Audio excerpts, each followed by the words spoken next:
ಇನ್ನು ಮತ್ತೊಂದು ಕಡೆ ಮಳೆಯಿಂದಾಗಿ ಆರ್ಸಿಬಿ ಕೆಕೆಆರ್ ಪಂದ್ಯ ರದ್ದಾಗಿದೆ. ಆರ್ಸಿಬಿ ಕೆಕೆಆರ್ ತಂಡಕ್ಕೆ ತಲಾ ಒಂದೊಂದು ಅಂಕವನ್ನ ನೀಡಲಾಗಿದೆ. ಚಿನ್ನಸ್ವಾಮಿ ಸ್ಟೇಡಿಯಂನಲ್ಲಿ ಆಯೋಜಿಸಿದ್ದಂತಹ ಪಂದ್ಯ ಬೆಂಗಳೂರಿನಲ್ಲಿರುವಂತಹ ಚಿನ್ನಸ್ವಾಮಿ ಕ್ರಿಕೆಟ್ ಸ್ಟೇಡಿಯಂನಲ್ಲಿ ಇವತ್ತು ಆರ್ಸಿಬಿ ವರ್ಸಸ್ ಕೆಕೆಆರ್ ಪಂದ್ಯ ಇತ್ತು.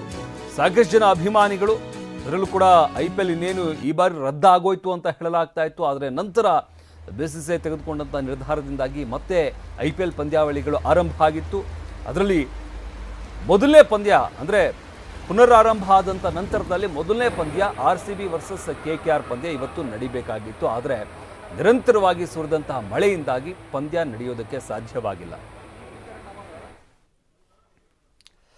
ಈ ಬಗ್ಗೆ ಮತ್ತಷ್ಟು ಮಾಹಿತಿ ನೀಡ್ತಾರೆ ನಮ್ಮ ಪ್ರತಿನಿಧಿ ಶಿವಪ್ರಸಾದ್. ನಮ್ಮ ಜೊತೆ ನೇರ ಸಂಪರ್ಕದಲ್ಲಿ ಜಾಯ್ನ್ ಆಗಿದ್ದಾರೆ. ಶಿವಪ್ರಸಾದ್, ಗಮನಿಸ್ತಾ ಇದ್ದೀವಿ ಇನ್ನೇನು IPL ಪಂದ್ಯ ಸಂಪೂರ್ಣವಾಗಿ ಪಂದ್ಯಗಳೇ ನಡೆಯೋದಿಲ್ಲ, ರದ್ದಾಗೋಯ್ತು ಅಂತ ಹೇಳಲಾಗ್ತಾ ಇತ್ತು. ಆದರೆ ಅದಾದ ನಂತರ ಸ್ವಲ್ಪ ದಿನಗಳ ಗ್ಯಾಪ್ ನಂತರ ಮತ್ತೆ ಇವತ್ತು ಆರ್ಸಿಬಿ ವರ್ಸಸ್ ಕೆಕೆಆರ್ ಪಂದ್ಯ ನಡೀಬೇಕಾಗಿತ್ತು. ಆದರೆ ಇವತ್ತು ಮಳೆಯಿಂದಾಗಿ ಪಂದ್ಯ ರದ್ದಾಗಿರುವಂಥದ್ದು. ಸಾಕಷ್ಟು ಜನ ಅಭಿಮಾನಿಗಳು ಬೇರೆ ಬೇರೆ ಊರುಗಳಿಂದ ಸಾಕಷ್ಟು ಜನ ಬಂದಿರ್ತಾರೆ ಇವತ್ತಿನ ಪಂದ್ಯವನ್ನು ನೋಡೋದಕ್ಕೆ. ಏನು ಹೇಳ್ತಾರೆ ಅಭಿಮಾನಿಗಳು? ಸದ್ಯಕ್ಕೆ ಯಾವ ರೀತಿಯಾಗಿದೆ ವಾತಾವರಣ? ಶಮಂತ್, ಭಾರತ ಪಾಕ್ ನಡುವಿನ ಉದ್ವಿಗ್ನ ಪರಿಸ್ಥಿತಿ ನಿರ್ಮಾಣದಿಂದಾಗಿ ಆಪರೇಷನ್ ಸಿಂಧೂರದ ಬಳಿಕ ಮತ್ತೆ IPL ಮೇನಿಯಾ ಬೆಂಗಳೂರಿನಲ್ಲಿ ಶುರುವಾಗಿದೆ ಅಂತಕ್ಕಂಥದ್ದು ನನ್ನ ಹಿಂಭಾಗದಲ್ಲಿ ನೀವು ಈಗಾಗಲೇ ಗಮನಿಸ್ತಾ ಇದ್ದೀರಾ. ಈಗಾಗಲೇ ಕ್ರೀಡಾಭಿಮಾನಿಗಳು ಪೆಚ್ಚು ಮೋರೆಯಿಂದ ನಿರಾಸೆಯಿಂದ ತಮ್ಮ ಮನೆಯತ್ತ ಹೆಜ್ಜೆ ಆಗ್ತಿರ್ತಕ್ಕಂಥದ್ದು. ಚಿನ್ನಸ್ವಾಮಿ ಸ್ಟೇಡಿಯಂನಿಂದ ಹೊರಬರ್ತಿರ್ತಕ್ಕಂಥ ದೃಶ್ಯಾವಳಿಗಳನ್ನು ನೀವು ಗಮನಿಸಬಹುದಾಗಿದೆ. ಇವತ್ತು KKR ಹಾಗೂ RCB ನಡುವಣ ಪಂದ್ಯ ನಡೀಬೇಕಿತ್ತು. ಈ ನೆಲೆಯಲ್ಲಿ ಸಂಜೆ 5 ಗಂಟೆಗೆ ಕಿಕ್ಕಿರಿದು ಇಡೀ ಕ್ರೀಡಾಂಗಣದ ಸುತ್ತಲೂ ಕೂಡ ಕ್ರೀಡಾಭಿಮಾನಿಗಳು ನೆರೆದಿದ್ರು.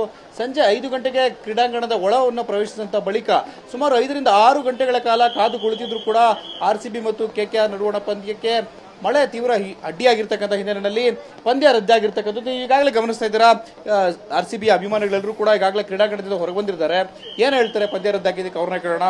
ಯಾರು ಮ್ಯಾಚ್ ನಡೀಬೇಕಿತ್ತು, ಹೊರಗಡೆ ಬಂದಿದ್ದೀರಾ, ಮಳೆ ಏನು ಹೇಳ್ತಾರೆ? ಈಗ ಫುಲ್ಲು ಮಳೆ, ಕಾಸು ಕೊಟ್ಬಿಟ್ಟು ಬಂದ್ವಿ, ಏನು ಮಾಡೋಕ್ಕಾಗಿಲ್ಲ, ಫುಲ್ ಮಳೆ ಅಷ್ಟೇ. ವಿರಾಟ್ ಕೊಹ್ಲಿ ಆಟ ನೋಡಬೇಕು ಅಂತ ಹೇಳಿ ಬಂದಿದ್ರೆ ಎಲ್ಲರೂ, ಇವತ್ತೆಲ್ಲರೂ ಕೂಡ ವೈಟ್ ಜರ್ಸಿಯಲ್ಲಿದ್ರು ಕ್ರೀಡಾಂಗಣದ ಒಳಗಡೆ.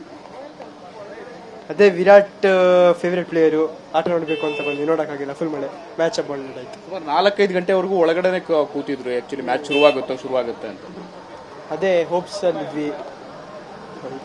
ಏನು ಹೇಳ್ತೀರಾ ಸರ್ ಮ್ಯಾಚ್ ರದ್ದಾಗಿರೋದು? ಸರ್ ಮ್ಯಾಚ್ ರದ್ದಾಗಿರೋದು, ಆಮೇಲೆ ಕೊಹ್ಲಿ ರಿಟೈರ್ಮೆಂಟ್ ಕೊಟ್ಟಿರೋದು ನಮಗೆ ತುಂಬ ನೋವಾಗಿದೆ. Actually we are very big fan from the childhood my friend. ಏನು ಹೇಳ್ತೀರಾ ಸರ್? ಭಾಳ ದೂರದಿಂದ ಬಂದಿದ್ವಿ, ಸಖತ್ ಬೇಜಾರಾಯಿತು. ಮ್ಯಾಚ್ ಅಂತೂ ನೋಡೋಕ್ಕಾಗಲಿಲ್ಲ. ಜೈ RCB. Virat Kohli actually test ಮ್ಯಾಚ್ಗೆ ನಿವೃತ್ತಿ ಘೋಷಣೆ ಮಾಡಿರೋದು. ಇವತ್ತೆಲ್ಲರೂ ಕೂಡ ವಿರಾಟ್ ಕೊಹ್ಲಿ ಅಭಿಮಾನಿಗಳೆಲ್ಲರೂ ಕೂಡ ವೈಟ್ ಜರ್ಸಿಯಲ್ಲಿ ಇದ್ರು ಅಂತ. ಹಾಂ ಸರ್, ಎಲ್ಲ ಕಾತುರದಿಂದ ಕಾಯ್ತಾ ಇದ್ರು ಸರ್. ಬಟ್ ಏನು ಮಾಡ್ತೀರಾ, ಅವ್ರದ್ದು ಮಳೆ, ಏನು ಮಾಡೋಕ್ಕಾಗಲ್ಲ. ಬಟ್ ಎಲ್ಲರ ಅಭಿಮಾನಿಗಳು ಸಖತ್ ಬೇಜಾರಾಗಿದೆ. ಬಟ್ ಅಂದ್ರೂ ಜೈ RCB. ಕ್ರೀಡಾಭಿಮಾನಿಗಳು ಹೇಳ್ತಿರ್ತಕ್ಕಂಥ ಮತ್ತು ವಿರಾಟ್ ಕೊಹ್ಲಿಯ ಅಭಿಮಾನಿಗಳೆಲ್ಲರೂ ಕೂಡ ನಾವು ಕಾತುರದಿಂದ ಕಾಯ್ತಿದ್ವಿ ವಿರಾಟ್ ಆಟವನ್ನು ನೋಡಬೇಕು ಅಂತ ಹೇಳಿ. ಇವತ್ತು KKR ಹಾಗೂ RCB ನಡುವಣ ಪಂದ್ಯ ರದ್ದಾಗಿರ್ತಕ್ಕಂಥ ಹಿನ್ನೆಲೆಯಲ್ಲಿ ನಾವೆಲ್ಲರೂ ಕೂಡ ಹೊರಗಡೆ ಬಂದ್ರಿ, ನಿರಾಸೆಯಿಂದ ಹೊರಗಡೆ ಬಂದ್ರಿ ಅಂತ ಹೇಳ್ತಿರ್ತಕ್ಕಂಥದ್ದು ಈಗಾಗಲೇ TV9 ದೃಶ್ಯಾವಳಿಗಳು ಗಮನಿಸಬಹುದಾಗಿದೆ. ಕ್ರೀಡಾಂಗಣದ ಒಳಭಾಗದಲ್ಲಿದ್ದಂಥ ಎಲ್ಲ ಕ್ರೀಡಾಭಿಮಾನಿಗಳು ಈಗಾಗಲೇ ಹೊರ ಬಂದಿರತಕ್ಕಂಥದ್ದು. ಪಂದ್ಯ ರದ್ದಾದ ಹಿನ್ನೆಲೆಯಲ್ಲಿ ಒಂದೊಂದು ಪಾಯಿಂಟ್ಗಳನ್ನು ಶೇರ್ ಮಾಡಲಾಗಿರ್ತಕ್ಕಂಥದ್ದು ಎರಡೂ ತಂಡಕ್ಕೆ. ಈ ಹಿನ್ನೆಲೆಯಲ್ಲಿ ಪಂದ್ಯ ರದ್ದಾಗಿರ್ತಕ್ಕಂಥ ಹಿನ್ನೆಲೆಯಲ್ಲಿ ಮಳೆಯಲ್ಲಿ ಕ್ರೀಡಾಭಿಮಾನಿಗಳೆಲ್ಲರೂ ಕೂಡ ಕ್ರೀಡಾಂಗಣದಿಂದ ಹೊರಬಂದು ಮನೆ ಕಡೆ ಹೆಜ್ಜೆ ಆಗ್ತಿರ್ತಕ್ಕಂಥ ನಿರಾಸೆಯಿಂದ ಮನೆ ಕಡೆ ಹೆಜ್ಜೆ ಆಗ್ತಿರ್ತಕ್ಕಂಥ ದೃಶ್ಯಾವಳಿಗಳನ್ನ ಗಮನಿಸಬಹುದಾಗಿದೆ. ಶಮಂತ, ಧನ್ಯವಾದ ಶಿವಪ್ರಸಾದ್ ನಿಮ್ಮೆಲ್ಲ ಮಾಹಿತಿಗಾಗಿ.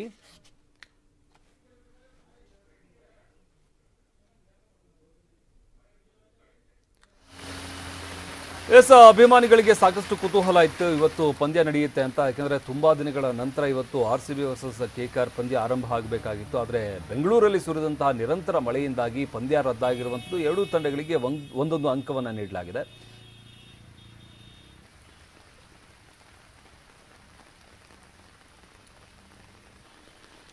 ಇನ್ನು ಬೆಂಗಳೂರಿನಲ್ಲಿ ನಿರಂತರವಾಗಿ ಮಳೆ ಸುರಿದಿರುವಂಥದ್ದು. ಹಾಗಾದರೆ ಬೆಂಗಳೂರಿನಲ್ಲಿ ಯಾವ ರೀತಿಯಾಗಿಲ್ಲ ಪರಿಸ್ಥಿತಿ ಇತ್ತು ಅನ್ನೋ ವಿಚಾರಕ್ಕೆ ಸಂಬಂಧಪಟ್ಟಂತೆ ನಮ್ಮ ಪ್ರತಿನಿಧಿ ಶುಭಶ್ರೀ ಒಂದು ಪ್ರತ್ಯಕ್ಷ ವರದಿಯನ್ನು ಕೊಟ್ಟಿದ್ದಾರೆ, ನೋಡೋಣ ಬನ್ನಿ. ಬೆಂಗಳೂರಿನಲ್ಲಿ ಸಂಜೆ ಆದ್ರೆ ಸಾಕು ಮಳೆ ಸುರಿಯೋದಕ್ಕೆ ಶುರುವಾಗುತ್ತೆ. 3-4 ದಿನದಿಂದ ಬೆಂಗಳೂರಿನಲ್ಲಿ ನಿರಂತರವಾಗಿ ಮಳೆ ಸುರಿತಾ ಇದೆ. ಇವತ್ತು ಬೆಳಗ್ಗಿನಿಂದ ಮೋಡ ಕವಿದ ವಾತಾವರಣ ಇಡೀ ಬೆಂಗಳೂರನ್ನ ಆವರಿಸಿತ್ತು. ಸಂಜೆ ಆಗ್ತಿದ್ದಂತೆ ಜೋರಾಗಿ ಮಳೆ ಸುರಿಯೋದಕ್ಕೆ ಶುರುವಾಯಿತು. ಅದರಲ್ಲೂ ಕೂಡ ಗುಡುಗು ಸಹಿತ ಮಳೆಯಿಂದಾಗಿ ಸಾಕಷ್ಟು ಅವಾಂತರ ಸೃಷ್ಟಿಯಾಗಿದೆ ಅಂದ್ರೆ ತಪ್ಪಾಗ್ಲಿಕ್ಕಿಲ್ಲ. ಸದ್ಯಕ್ಕೆ ನಾವು ಶಾಂತಿನಗರದಲ್ಲಿ ಇರುವಂತದ್ದು. ಇಲ್ಲಿನ ರಸ್ತೆಯನ್ನ ತಾವು ಗಮನಿಸಬಹುದು ಯಾವ ಮಟ್ಟಿಗೆ ರಸ್ತೆಯಲ್ಲಿ ನೀರು ತುಂಬಿಕೊಂಡು ಬಿಟ್ಟಿದೆ ಅಂತ ಅಂದ್ರೆ ಬರೀ 45 ರಿಂದ 1 ಗಂಟೆ ಸುರಿದಂತಹ ಮಳೆಯಿಂದಾಗಿ ಇಷ್ಟು ಪ್ರಮಾಣದಲ್ಲಿ ನೀರಿಲ್ಲಿ ತುಂಬಿಕೊಂಡಿದೆ. ವಾಹನ ಸವಾರರಂತೂ ಪರದಾಟ ನಡೆಸುವಂತಹ ಪರಿಸ್ಥಿತಿ ಇಲ್ಲಿ ನಿರ್ಮಾಣ ಆಗಿದೆ. ಒಂದು ಬದಿಯ ರಸ್ತೆ ಏನಿದೆ ಅಲ್ಲಿ ವಾಹನ ಹೋಗೋದಕ್ಕೆ ಸಾಧ್ಯ ಆಗ್ತಾ ಇಲ್ಲ, ಆ ಮಟ್ಟಿಗೆ ನೀರು ತುಂಬಿಕೊಂಡ್ಬಿಟ್ಟಿದೆ. ಹೀಗಾಗಿ ಒಂದೇ ಬದಿಯ ರಸ್ತೆಯಲ್ಲಿ ಎರಡೂ ಕಡೆಯ ವಾಹನಗಳು ಕೂಡ ಸಂಚರಿಸ್ತಾ ಇದೆ. ರಸ್ತೆ ಪೂರ್ತಿ ನೀರು ತುಂಬಿಕೊಂಡಿದ್ದು ಮೊಣಕಾಲ್ ಮಟ್ಟಿಗೆ ನೀರು ತುಂಬಿರೋದ್ರಿಂದ ಇಲ್ಲಿನ ಸ್ಥಳೀಯರೇ ನೀರು ಅಂದ್ರೆ ಚರಂಡಿಗೆ ಹೋಗೋದಿಕ್ಕೆ ವ್ಯವಸ್ಥೆಯನ್ನ ಮಾಡಿಕೊಳ್ತಾ ಇದ್ದಾರೆ. ಬಿಬಿಎಂಪಿ ಆಗ್ಲಿ ಅಥವಾ ಯಾವುದೇ ಅಧಿಕಾರಿಗಳಾಗ್ಲಿ ಈ ರೀತಿಯಾದಂತಹ ಪರಿಸ್ಥಿತಿ ಆದ್ರೆ ಸ್ಥಳಕ್ಕೆ ಭೇಟಿ ನೀಡೋದಾಗ್ಲಿ ಅಥವಾ ಅಲ್ಲಿ ಕೈಗೊಳ್ಳಬೇಕಾಗಿರುವಂತಹ ಒಂದು ಕ್ರಮದ ಬಗ್ಗೆ ಮುನ್ನೆಚ್ಚರಿಕೆ ವಹಿಸೋದಂತೂ ಇಲ್ವೇ ಇಲ್ಲ. ಇಲ್ಲಿ ತಾವು ಗಮನಿಸಬಹುದು, ಮಾರ್ಗ ಮಧ್ಯದಲ್ಲಿ ಸದ್ಯಕ್ಕೆ ನಾನು ನಿಂತಿರುವಂತದ್ದು ಮೊಣಕಾಲವರೆಗೆ ನೀರು ಇಲ್ಲಿ ತಾವು ಗಮನಿಸಬಹುದು. ಇದು ಬರೀ 1 ಗಂಟೆ ಸುರಿದಂತಹ ಮಳೆಯಿಂದಾಗಿ ಆಗಿರುವಂತಹ ಅವಾಂತರ. ಇದು ನಾನು ಸದ್ಯಕ್ಕೆ ನಿಂತಿರುವಂತದ್ದು ರಸ್ತೆಯಲ್ಲಿ. ಈ ರಸ್ತೆಯಲ್ಲಿ ಮೊಣಕಾಲ್ವರೆಗೆ ನೀರು ತುಂಬಿಕೊಂಡು ಬಿಟ್ಟಿದೆ. ಬರೀ 1 ಗಂಟೆ ಸುರಿದ ಮಳೆಯಿಂದಾಗಿ ಇಷ್ಟೊಂದು ಪ್ರಮಾಣದಲ್ಲಿ ನೀರು ತುಂಬಿಕೊಂಡು ಬಿಟ್ಟಿದೆ. ತಾವು ಗಮನಿಸಬಹುದು, ನನ್ನ ಬಲಕ್ಕೆ ವಾಹನಗಳು ಸಾಲುಗಟ್ಟಿ ನಿಂತಿರೋದನ್ನ. ಈ ವಾಹನಗಳು ಎಲ್ಲವೂ ಕೂಡ ನನ್ನ ಬದಿಯಿಂದ ಹೋಗಬೇಕಾಗಿರುವಂತದ್ದು, ಈ ರಸ್ತೆಯಲ್ಲಿ ಹೋಗಬೇಕಾಗಿರುವಂತದ್ದು. ಆದ್ರೆ ಈ ರಸ್ತೆ ನೋಡಿ ಸಂಪೂರ್ಣವಾಗಿ ನೀರಿಂದ ತುಂಬಿಕೊಂಡಿರೋದ್ರಿಂದಾಗಿ ಈ ಭಾಗದಲ್ಲಿ ವಾಹನಗಳು ಸಂಚರಿಸೋದಕ್ಕೆ ಸಾಧ್ಯ ಆಗ್ತಾ ಇಲ್ಲ. ಹೀಗಾಗಿ ಮುಂದಿನ ಅಂದ್ರೆ ನೆಕ್ಸ್ಟ್ ಅಲ್ಲಿ ಪಕ್ಕದಲ್ಲಿರುವಂತಹ ರಸ್ತೆಯನ್ನ ತಾವು ಗಮನಿಸಬಹುದು. ಆ ರಸ್ತೆಯಲ್ಲೇ ಎರಡೂ ಬದಿಯ ವಾಹನಗಳು ಕೂಡ ಸಂಚರಿಸ್ತಾ ಇದೆ.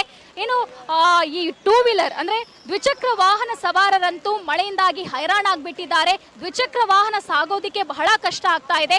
ಅಷ್ಟೇ ಅಲ್ಲ, ರಸ್ತೆ ಪಕ್ಕದಲ್ಲಿ ಸಾಕಷ್ಟು ದ್ವಿಚಕ್ರ ವಾಹನವನ್ನ ನಿಲ್ಲಿಸಿದ್ರು.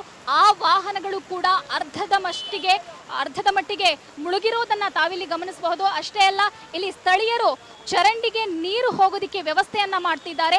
ಚರಂಡಿಯ ಬಾಗಿಲನ್ನ ತೆಗೆದು ರಸ್ತೆಯ ನೀರನ್ನ ಹೋಗೋದಿಕ್ಕೆ ವ್ಯವಸ್ಥೆಯನ್ನ ಮಾಡ್ತಾ ಇದ್ದಾರೆ.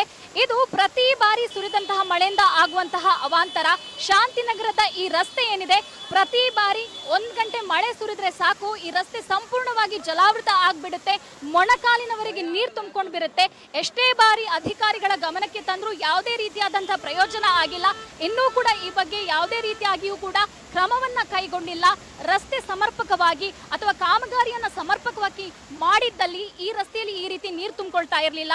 ಆದ್ರೆ ಸಮರ್ಪಕವಾಗಿ ನೀರು ಹೋಗೋದಿಕ್ಕೆ ವ್ಯವಸ್ಥೆ ಮಾಡದೇ ಇರೋದ್ರಿಂದಾಗಿ ಇವತ್ತು ಈ ಮಟ್ಟಿಗೆ ಇಲ್ಲಿ ನೀರು ತುಂಬಿಕೊಂಡಿರೋದನ್ನ ತಾವು ಗಮನಿಸಬಹುದು. ಕ್ಯಾಮ್ರಾ ಪರ್ಸನ್ ಶ್ರೀಕಾಂತ್ ಜೊತೆ ಶುಭಶ್ರೀ ಜೈನ್, TV9 ಬೆಂಗಳೂರು.